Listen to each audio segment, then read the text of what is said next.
Let's begin with Mark chapter 8, if we can go there but for a minute. I'm going to pull out one of the verses, but I'll start reading. I just read from you in the King James. I've changed over, and I've got the Living Bible. Chapter 8 and verse 1 of Mark's Gospel.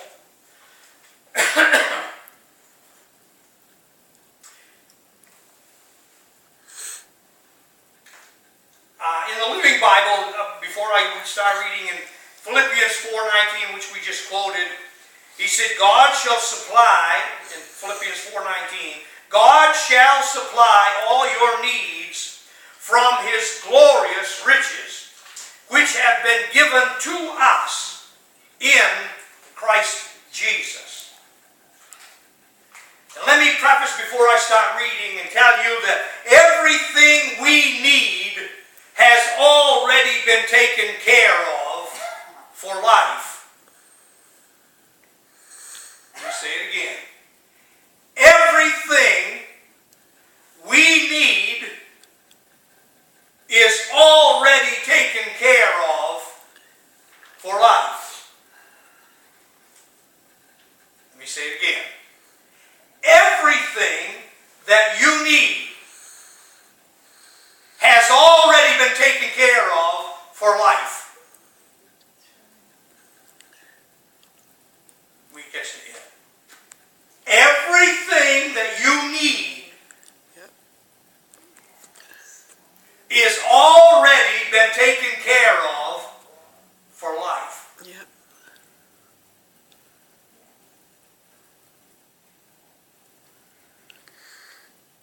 Don't I feel His presence on my life right now? Everything that you need,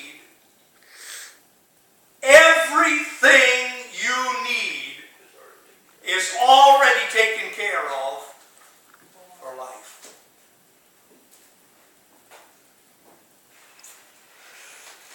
Mark chapter 8, verse 1.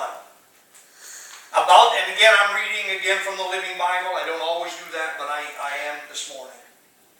But it says, about this time, another large crowd had gathered, and all the people ran out of food again.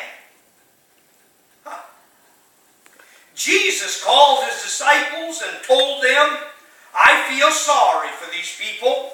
They have been here with me for 3 days, and they have nothing left to eat. If I send them home hungry, they will faint along the way, for some of them have come a long distance. His disciples replied, how are we supposed to find food to feed them out here in this wilderness? Now, you probably have never asked the questions like the disciples. When you run into a dilemma, you say, well, how in the world am I supposed to take care of this? Because it is utterly impossible to take care of it. It's about the same as me asking the Lord, well, Lord, Teresa needs a computer. For $1,500, they cost between $1,500 and $1,900. Now, how in the world am I supposed to be, as a dad, how am I supposed to buy? And we believe she's gone to college, and it's been wonderful, and she's very intelligent, very sharp, and everything is falling into place. The college is all paid for, but now she tells us she needs a computer, and they cost between $1,500 and $1,900. Now, how do you suppose that I can get her the computer that she needs?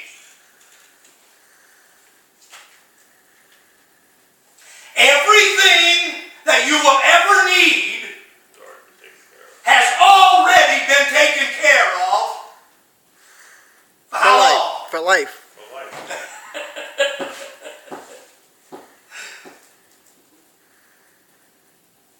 He's going to ask him a question in a minute, but I get to read it so you won't think I'm making it up. Okay? Let's continue to read. Verse 4, His disciples replied, how are we supposed to find enough food to feed them out here in this wilderness? Jesus asked, how much bread do you have? 7 loaves, they replied. to sit down on the ground.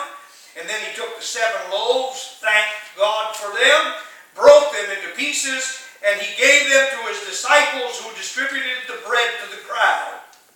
A few small fish were found too. So Jesus also blessed those and told the disciples to distribute them. They ate as much as they wanted.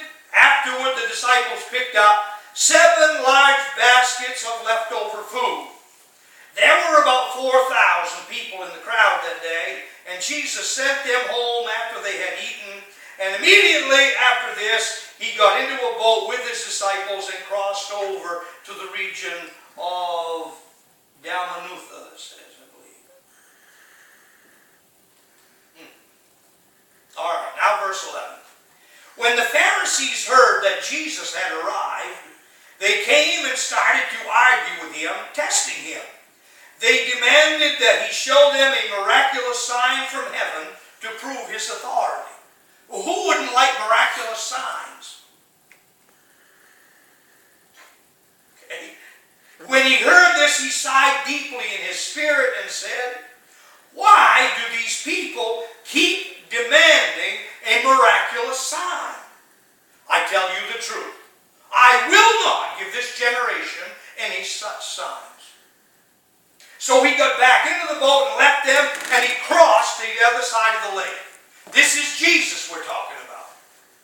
They wanted a special sign. He said, "No, I'm not going to give this outfit another sign." Okay, he jumped in the boat, took off, went to the other side.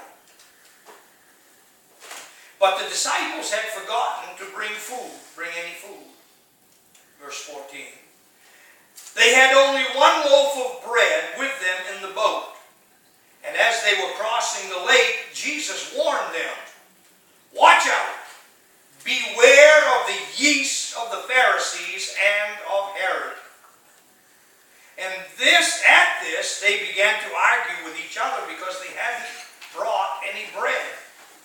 Jesus knew what they were saying, so he said, "Why are you arguing about having no bread? Don't you know or understand even yet?" That's the question asked from the Lord.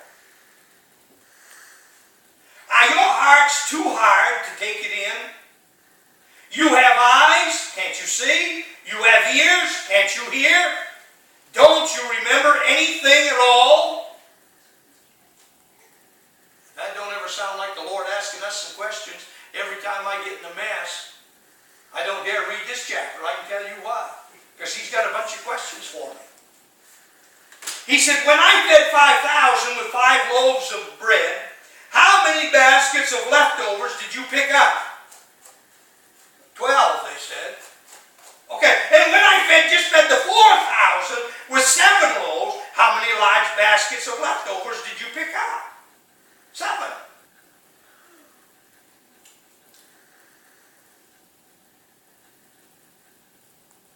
You don't want to read verse 21. Don't you understand yet? He asked them, "Don't you get it yet? Hasn't the light come on yet? I just fed 5,000 with a bag lunch of a boy. You picked up 12 baskets full left over.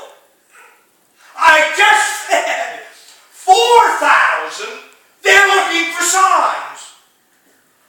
Don't you get it yet? I just fed 4,000 with 7 loaves of bread.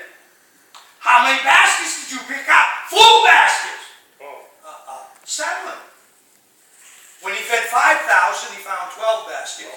Then he just fed another 4,000, and there were 7 baskets. Are you missing something here? And you're in the boat, arguing back and bickering back and forth because you've only got 1 loaf of bread and you're nervous and concerned what I'm going to do.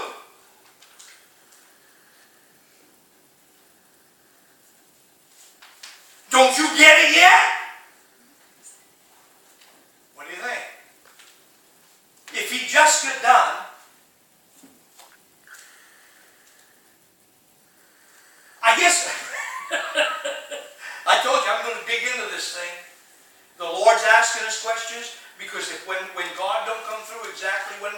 should, what happens to us?